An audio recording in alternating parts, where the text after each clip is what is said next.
across major media platforms, and she has been recognized as one of the Canada's top fitness instructors.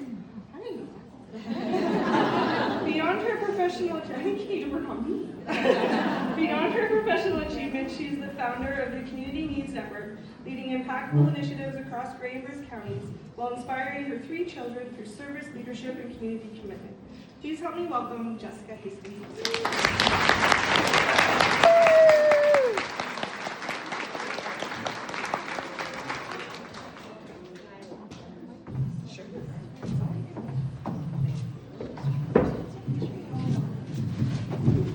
Perfect. Good evening.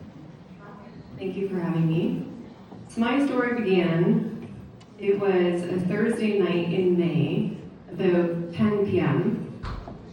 And I was upstairs getting ready for bed, and I was putting my 4-year-old away, and my 3-month-old just fell asleep too. I just got out of the shower, I had my robe on, my eye mask on. I was in full mom mode.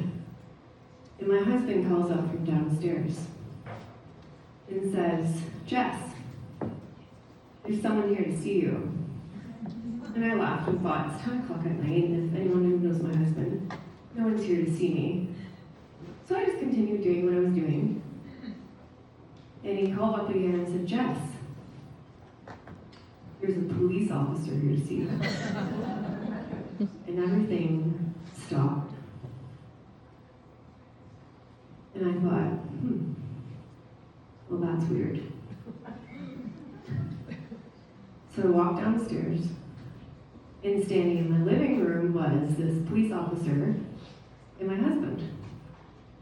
And it turns out the police officer had walked through the back patio door that night, and we didn't hear him at the front door. And he says to me, "Are you Miss Hastings?" And I said, "Yes." "And is your father Kurt Hastings?" "Yeah." And I'll never forget what he said next. "I regret to inform you, your father has passed away."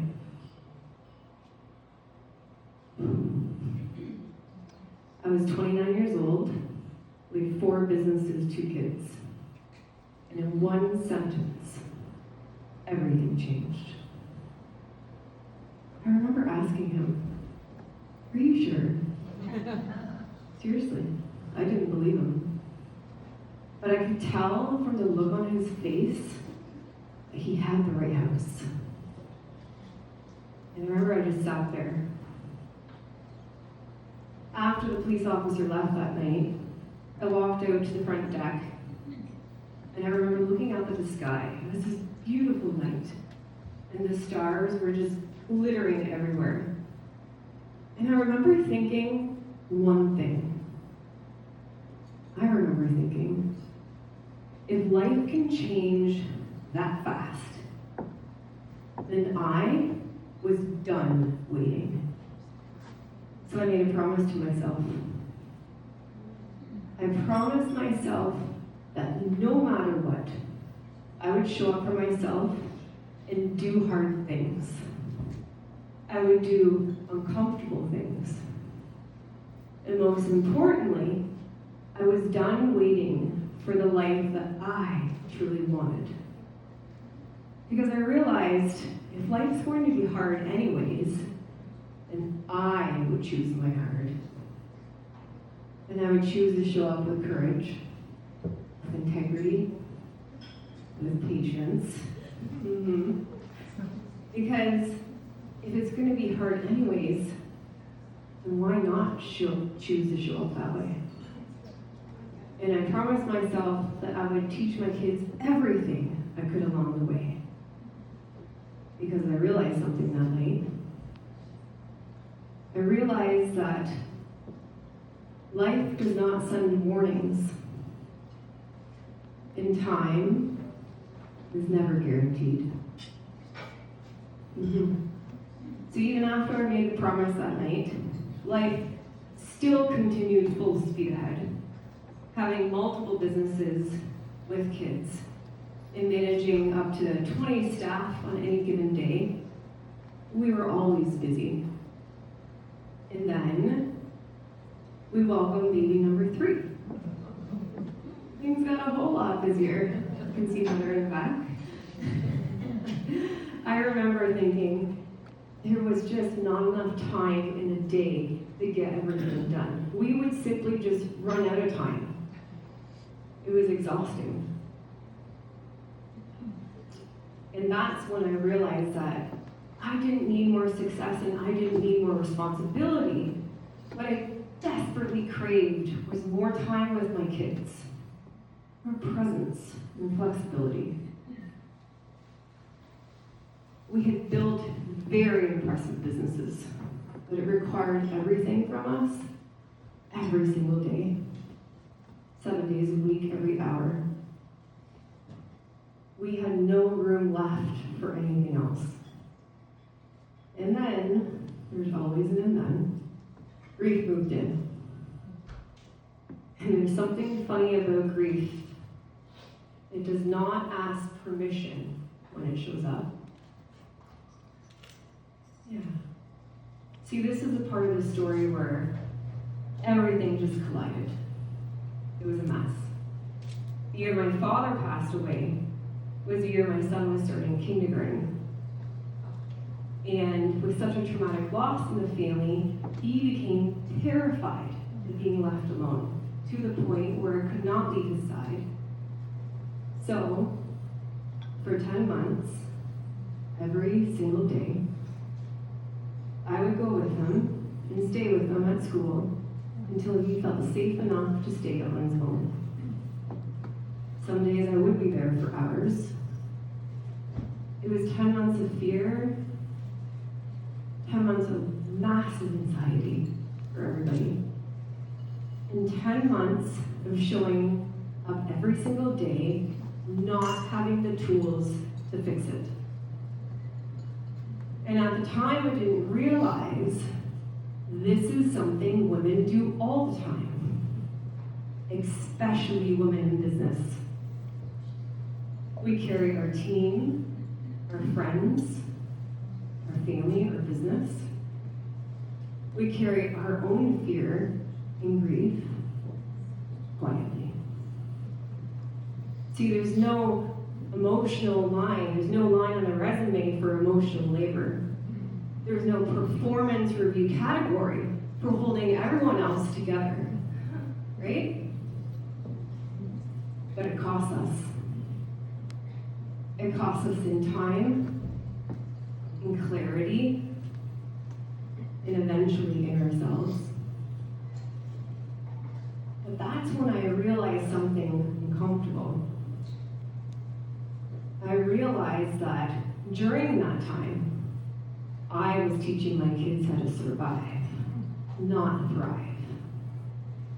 And understanding the cost of that, I made myself go all in and learn everything that I could about teaching myself and my kids the tools on how to manage what we were going through so we could thrive.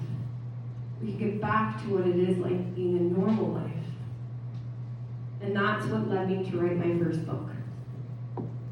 Not because I want to be an author, but because I want to share the resources that we learned, because I know other families were struggling too. And then that's when we were walking through the store Indigo. We just found out the book hit the shelves and ranked #1 on Amazon. My son picked the book up and said, "You know, Mom, you can thank me for that." And he was right, because the book is all about him. So you can imagine having 4 businesses now, 3 kids, managing all these staff. We were exhausted. And we hadn't really fully processed the loss yet. And I knew something needed to change. And I knew if I continued going at the pace we were going, it was simply unsustainable. And see, over the years, I've been prospected for real estate many times, of course. I've been raised with real estate, I've grown up with it, but I always said no. Because I understood the true commitment career took. But this time was different.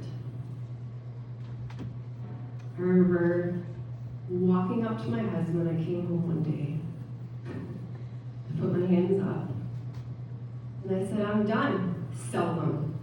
Sell them all, I'm done, it's time for real estate. And he just looked at me, what? Yeah. So we did something we couldn't undo. We sold 3 businesses, closed 1, built a house on 50 acres, got a real estate license, moved into our house, and then COVID hit and we were in lockdown. Seriously. Right? And I remember sitting there on the couch looking at him, holding our new baby in our new house, and I said, we'll figure it out, we always do. Right? But it turns out, real estate was an essential business that year. And it was one of the biggest market peaks in history. So my husband and I got to work. Some would say high risk comes high reward. And I would agree. But we believed in ourselves. We went all in. And it worked out. So here's what I learned the hard way. I learned I didn't need to wait for someone to pass away to believe in myself that I could do hard things, that I could do uncomfortable things. I had it in me all along. And the fear of doing hard things no longer scares me. What scares me far, far more is who would I be and where would I be if I didn't choose to do hard things. I would not be standing here today. So if there's one thing I want you to take away from today, it's this. Woman in business. Don't wait. Don't postpone. Don't shrink. Choose your heart. Choose yourself. Because the most dangerous thing isn't failure. It's living a life you never chose.